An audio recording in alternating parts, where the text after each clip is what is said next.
부처님께서는 말씀하셨습니다. 남이 나를 어떻게 대하느냐보다 내가 나를 어떻게 세우느냐가 먼저라고. 그대들은 혹시 이런 적이 있으십니까? 대화는 평온하게 흘러가는데 어느 순간 내 말이 허공에서 흩어지는 느낌이 드는 때가, 상대는 고개를 끄덕이고 있지만 그 끄덕임 속에 내 이야기가 담기지 않는 것 같은 순간이, 그때 마음 한쪽에서 조용히 쪼그라드는 감각이 올라옵니다. 많은 분들이 그 감각을 예민함이라 부르고 스스로를 탓합니다. 내가 너무 민감한 걸까, 유난을 떠는 걸까 하고 자신을 의심합니다. 그러나 그 작아짐은 예민함이 아닙니다.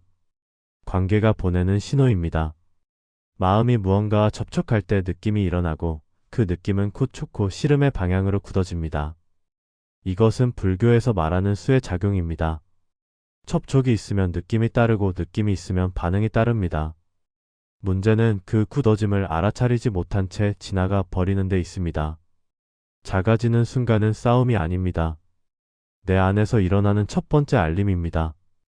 그 알림을 무시하면 마음은 점점 더 작은 공간으로 스스로를 밀어 넣습니다. 한 여인이 있었습니다. 50년을 함께한 남편과 매일 아침 밥상에 마주 앉았습니다. 어느 날 그녀는 문득 깨달았습니다. 자신이 말을 꺼내면 남편의 눈이 신문지 위에 머문다는 것을. 대답은 합니다. 응, 그래. 그러나 그 응 속에 그녀의 이야기는 없었습니다. 처음에는 피곤하겠거니 했습니다. 그 다음에는 원래 그런 사람이니까 하고 넘겼습니다. 그러다 어느 아침 자신이 말을 꺼내기 전에 먼저 숨을 고르고 있다는 것을 알아차렸습니다. 마치 허락을 구하듯이. 그때 그녀는 알았습니다. 자신이 작아지고 있다는 것을. 남편이 그녀를 작게 만든 것이 아니었습니다. 그녀 스스로 자신의 자리를 한 칸씩 낮추고 있었습니다. 오늘 이 시간은 그 작아짐을 어떻게 읽고 어떻게 다시 무겁게 설 수 있는지를 함께 보려 합니다. 요즘 어떤 말 앞에서 가장 작아지셨습니까? 누구의 어떤 표정 앞에서 숨이 얇아지셨습니까? 그 장면을 떠올리며 함께 걸어가 보겠습니다. 결론부터 말씀드리지는 않겠습니다. 다만 한 가지는 미리 말씀드릴 수 있습니다. 존중은 요구해서 얻는 것이 아니라 내가 서 있는 자리의 두께에서 따라오는 것이라는 점입니다.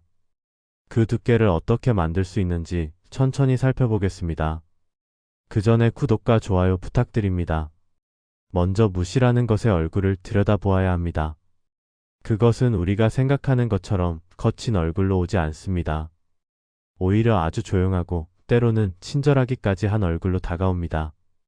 그래서 우리는 그것을 무시라고 부르지 못하고 그저 조금 서운할 뿐이라고 스스로를 달랩니다. 그 달램이 쌓이면 어떻게 되는지 이제 살펴보겠습니다. 은근한 무시는 소리 없이 쌓입니다. 그리고 어느 날 문득 깨닫습니다. 내가 이 관계 안에서 어느새 가장 낮은 자리에 앉아 있다는 것을. 은근한 무시는 대개 아기의 얼굴로 오지 않습니다. 소리를 지르거나 손가락질을 하는 것이 아닙니다. 그것은 관계 안에서 내 자리가 한 칸 아래로 배치되는 방식으로 옵니다. 어떤 이는 바깥에서는 공손합니다. 직장에서는 예의 바르고 이웃에게는 상냥합니다. 그런데 집에 들어오면 말투가 달라집니다. 대답이 짧아지고 눈길이 짧아지고 관심이 짧아집니다. 그 차이는 마음속에 이미 서열표가 정해져 있기 때문입니다. 밖에서 만나는 사람에게는 신경을 쓰고 안에서 만나는 사람에게는 신경을 끕니다. 무시의 본질은 말이 아닙니다. 배치입니다. 무상이라는 가르침이 있습니다. 모든 것은 고정되지 않는다는 뜻입니다. 관계도 마찬가지입니다. 어떤 관계도 처음부터 끝까지 같은 자리에 머물지 않습니다. 문제는 그 고정되지 않을 관계를 우리가 습관으로 굳혀버린다는 데 있습니다. 한번 아래로 배치되면 그 자리가 당연해집니다. 나도 모르게 그 자리에서 말하고 그 자리에서 듣고 그 자리에서 반응합니다. 상대는 내가 그 자리에 있는 것이 편해집니다. 나도 그 자리가 익숙해집니다. 그렇게 관계의 지형이 굳어집니다. 한 남자가 있었습니다. 결혼한 지 30년이 넘었습니다. 아내는 늘 그에게 물었습니다. 오늘 뭐 먹을까? 그는 늘 대답했습니다. 아무거나. 아내는 또 물었습니다. 주말에 어디 갈까? 그는 또 대답했습니다. 알아서 해. 그에게는 그것이 편한 대답이었습니다. 하지만 아내에게 그 대답은 매번 자신의 의견이 별로 중요하지 않다는 확인이었습니다. 30년 동안 그 확인이 쌓였습니다. 어느 날 아내가 말했습니다. 당신은 나를 공기처럼 대해요. 남자는 놀랐습니다. 자신은 한 번도 아내를 무시한 적이 없다고 생각했기 때문입니다. 그러나 무시는 의도가 아니었습니다. 배치였습니다. 그는 아내를 신경 쓰지 않아도 되는 자리에 배치해 두고 있었던 것입니다. 아내의 질문에 진지하게 답하지 않아도 되는 자리, 아내의 감정에 주의를 기울이지 않아도 되는 자리, 아내의 존재를 의식하지 않아도 되는 자리. 그 자리가 30년 동안 굳어져 있었습니다. 지금 내 주변을 돌아보십시오. 나를 공기처럼 대하는 사람이 있습니까? 혹은 내가 누군가를 공기처럼 대하고 있지는 않습니까? 무시는 악의에서 오는 것이 아닙니다. 습관에서 옵니다. 그리고 습관은 알아차리지 않으면 바뀌지 않습니다. 지금 그 사람은 나를 어떤 위치에 올려두고 말하고 있는 것 같습니까? 그리고 나는 그 위치를 그대로 받아들이고 있습니까? 배치를 알아차리는 것이 첫걸음입니다. 알아차리지 못하면 바꿀 수도 없습니다. 내가 어떤 자리에 서 있는지 보는 것, 그것이 변화의 시작입니다. 상대가 나를 어디에 두었는지를 탓하기 전에 내가 그 자리를 받아들이고 있었는지를 먼저 물어야 합니다. 은근한 무시는 특별한 장면에서만 일어나지 않습니다. 아주 흔한 장면들 속에 숨어 있습니다. 대화 도중 내 말을 중간에서 잘라 자기 이야기로 넘어가는 순간이 있습니다. 내가 무언가를 말하고 있는데 상대는 아 그래 하고 짧게 끊고 곧바로 자기 이야기를 시작합니다. 대답은 했는데 눈은 이미 다른 곳을 보고 있는 순간이 있습니다. 고개는 끄덕이지만 시선은 휴대전화 위에 있거나 창밖을 향해 있습니다. 부탁을 던져놓고 내 반응을 가볍게 웃어넘기는 순간이 있습니다. 내가 조금 곤란하다고 말해도 상대는 에이 그 정도쯤이야 하고 가볍게 처리해버립니다. 이런 장면이 한두 번 일어나면 지나갈 수 있습니다. 그러나 반복되면 마음에 자국이 남습니다. 그 자국은 점점 깊어지고 어느 순간 내 마음은 방어 자세를 취하기 시작합니다. 더 설명하면 이해받겠지 하고 말을 더하거나 반대로 말을 아예 꺼내지 않게 됩니다. 문제는 그 달림이 오히려 내 자리를 더 얇게 만든다는 것입니다. 설명을 더할수록 내 위치는 변명하는 사람이 됩니다. 말을 아예 꺼내지 않으면 내 위치는 아예 지워집니다. 어느 쪽이든 내 자리는 얇아집니다. 연기라는 가르침이 있습니다. 모든 것은 서로 엮여서 일어난다는 뜻입니다. 관계도 마찬가지입니다. 상대의 반응과 내 반응이 엮여서 다음 장면을 만듭니다. 상대가 내 말을 가볍게 대했을 때 내가 어떻게 반응하느냐에 따라 다음 대화의 공기가 달라집니다. 내가 더 설명하면 상대는 더 가볍게 들어도 된다고 느낍니다. 내가 아무 말도 하지 않으면 상대는 내가 신경 쓸 대상이 아니라고 느낍니다. 내 반응이 곧 다음 장면을 부릅니다. 그래서 지금 이 순간의 반응이 중요합니다. 지금 내가 어떻게 반응하느냐가 내일의 관계를 결정합니다. 한 어머니가 있었습니다. 성인이 된 아들과 함께 살았습니다. 아들은 바빴습니다. 일이 많았고 친구들도 많았습니다. 어머니가 말을 꺼내면 아들은 늘 짧게 대답했습니다. 응, 알았어, 나중에. 어머니는 처음에는 이해했습니다. 바쁘니까. 그러다 점점 자신의 말이 짧아지는 것을 느꼈습니다. 말을 꺼내기 전에 먼저 아들의 눈치를 보게 되었습니다. 지금 말해도 될까? 귀찮아하지 않을까? 어느 날 어머니는 깨달았습니다. 자신이 아들 앞에서 손님처럼 행동하고 있다는 것을. 자기 집에서 자기 아들 앞에서 평생을 키운 아들 앞에서 허락을 구하고 있었습니다. 그것은 아들이 원한 것이 아니었습니다. 어머니 스스로 만든 자리였습니다.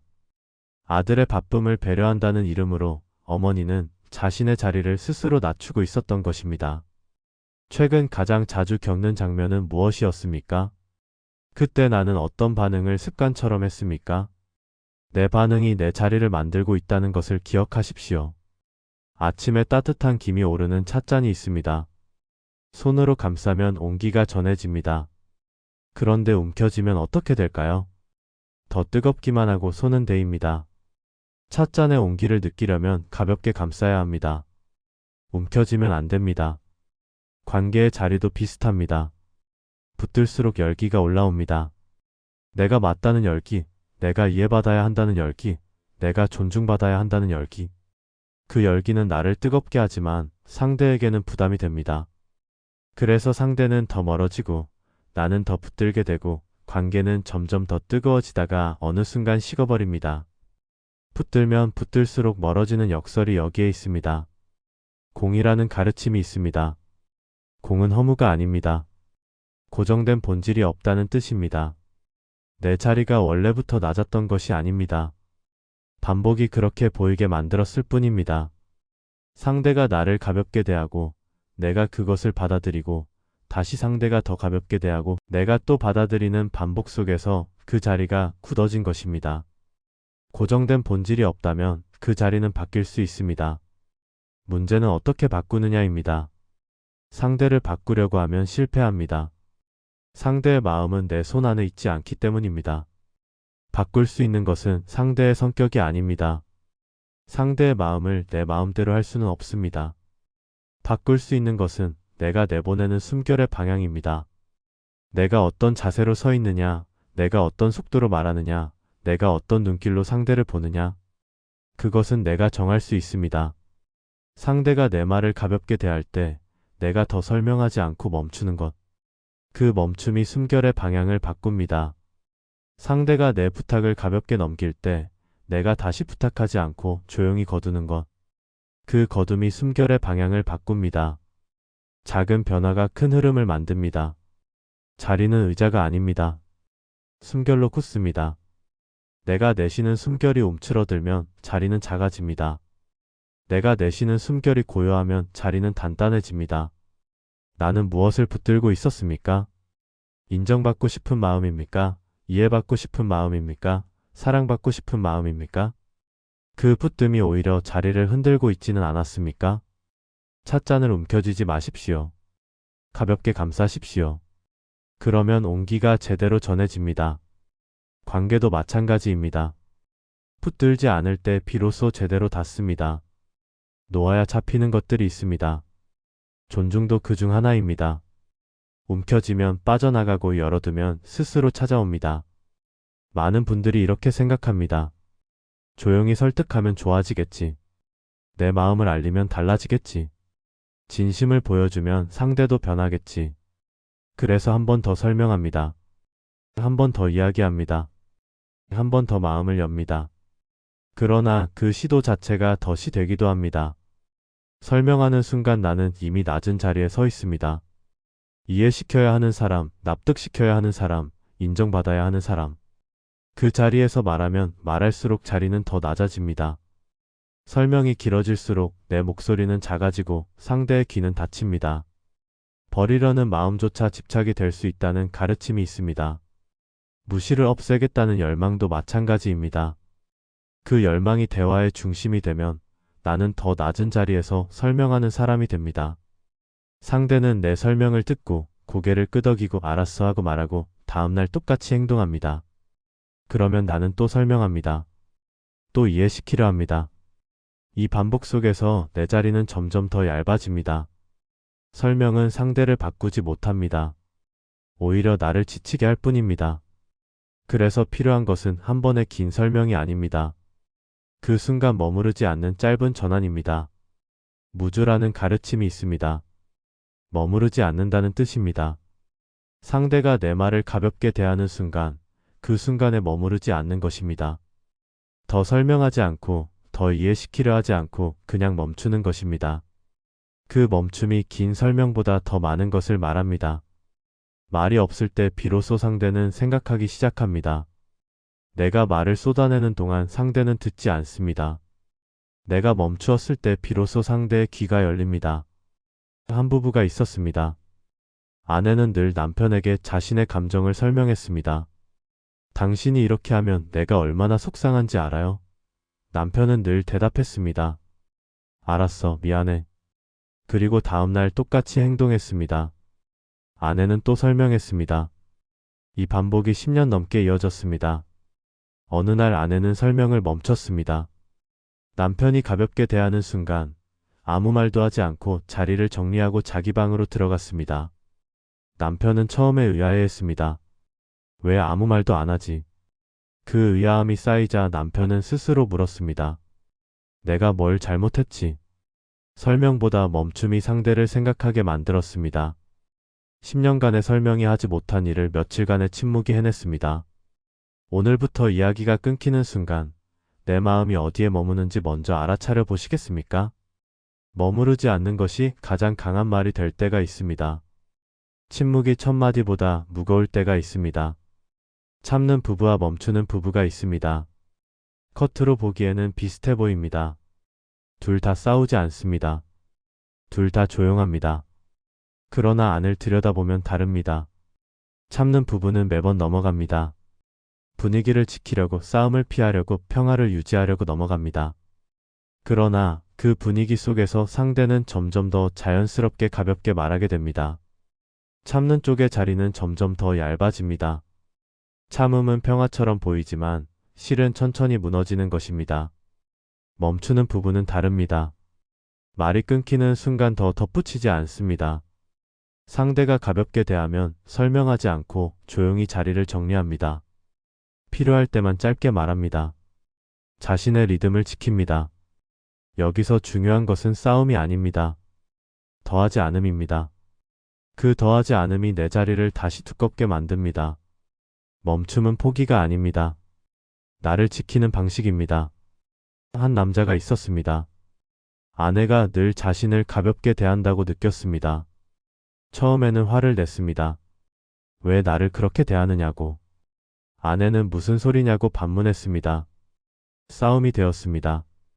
그 다음에는 참았습니다. 분위기를 지키려고. 그러나 속에서는 분노가 쌓였습니다. 밤마다 잠이 오지 않았습니다. 낮에 삼킨 말들이 목구멍에서 올라왔습니다. 어느 날 남자는 방법을 바꿨습니다. 아내가 가볍게 대하는 순간 화를 내지도 않고 참지도 않았습니다. 그냥 대화를 멈추고 자기 할 일을 했습니다. 아내가 물었습니다. 왜 대답 안 해요? 남자는 조용히 말했습니다. 지금은 대화하고 싶지 않아요. 그 짧은 말이 긴 설명보다 효과적이었습니다. 아내는 처음으로 자신의 태도를 돌아보았습니다. 남편이 화를 낼 때는 방어했고 참을 때는 몰랐습니다. 멈추었을 때 비로소 보였습니다. 참음과 멈춤은 다릅니다. 참음은 내 감정을 억누르는 것입니다. 멈춤은 내 리듬을 지키는 것입니다. 참으면 속에서 열이 쌓입니다.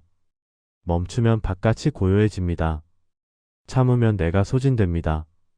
멈추면 내가 보존됩니다. 지금까지 나는 참음으로 평화를 샀습니까? 아니면 멈춤으로 품격을 지켰습니까? 내 자리를 지키는 일은 싸움이 아닙니다. 더하지 않음입니다. 말을 더하지 않고, 설명을 더하지 않고, 감정을 더하지 않는 것입니다. 그 더하지 않음 속에서 내 자리가 다시 두꺼워집니다. 참음은 나를 소진시키고 멈춤은 나를 지킵니다. 오늘부터 어떤 방식을 선택하시겠습니까? 참을 것입니까? 멈출 것입니까? 나이 들수록 남는 힘은 줄어듭니다. 젊을 때는 관계에 쏟을 에너지가 충분했습니다. 누군가 나를 가볍게 대해도 이해하려고 노력할 수 있었습니다. 누군가 나를 무시해도 설명하고 설득할 힘이 있었습니다. 그러나 나이가 들면 그 힘이 줄어듭니다. 모든 관계에 똑같은 에너지를 쏟을 수 없습니다. 그래서 관계에도 에너지 예산이 필요합니다. 한정된 힘을 어디에 쓸 것인지 선택해야 합니다.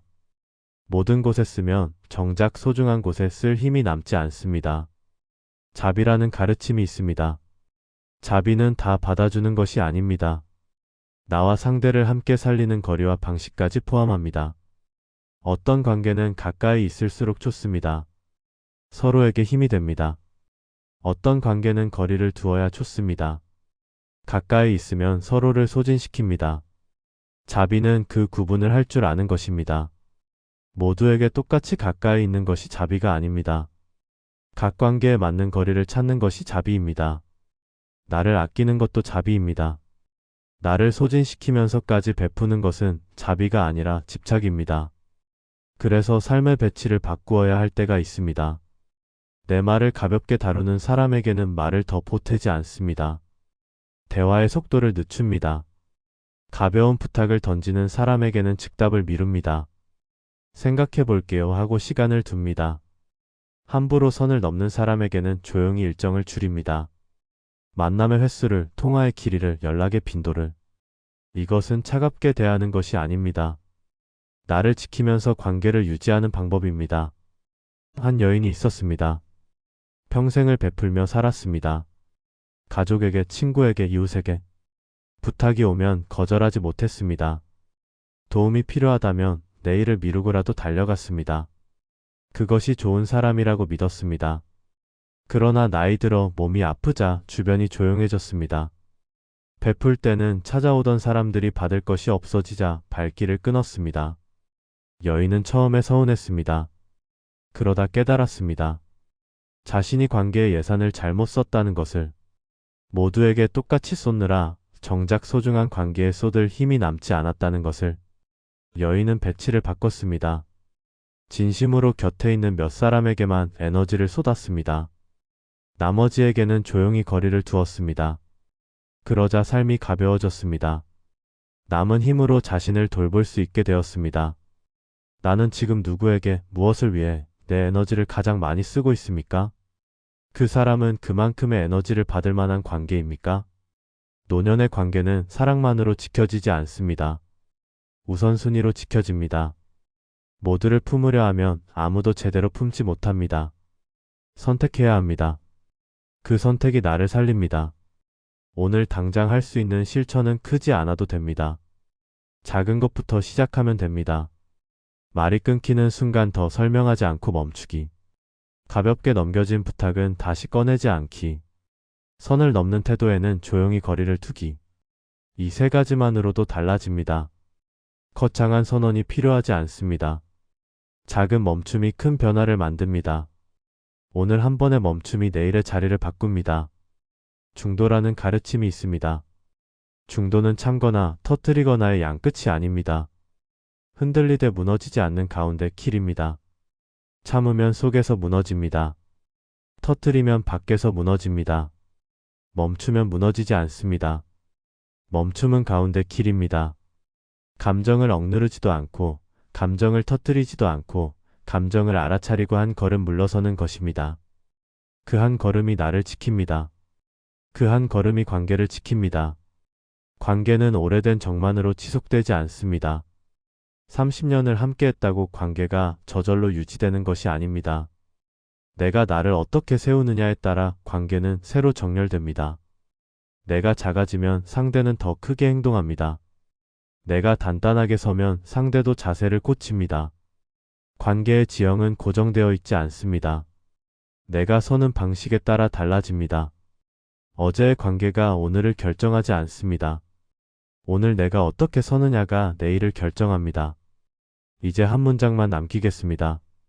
내 자리를 지키는 순간 존중은 따라옵니다. 존중은 요구해서 얻는 것이 아닙니다. 설명해서 얻는 것도 아닙니다. 내가 단단하게 서 있을 때 상대가 저절로 느끼는 것입니다. 움츠러들지 않은 어깨, 흔들리지 않는 눈길, 더하지 않는 말. 그것이 존중을 부릅니다. 말의 양이 아니라 서 있는 자세가 존중을 만듭니다. 오늘 당신은 어떤 순간에 한 걸음 멈춰 서 보시겠습니까? 누구 앞에서 더 설명하지 않고 조용히 서 보시겠습니까? 작은 실천 하나가 자리를 바꿉니다. 그리고 자리가 바뀌면 관계가 바뀝니다. 존중은 멀리 있지 않습니다. 내가 서 있는 자리의 두께에서 시작됩니다. 오늘 하루 단 한 번만 멈춰 보십시오. 그 멈춤이 새로운 시작이 됩니다. 내 자리를 지키는 일, 그것이 가장 조용하고 가장 강한 대답입니다.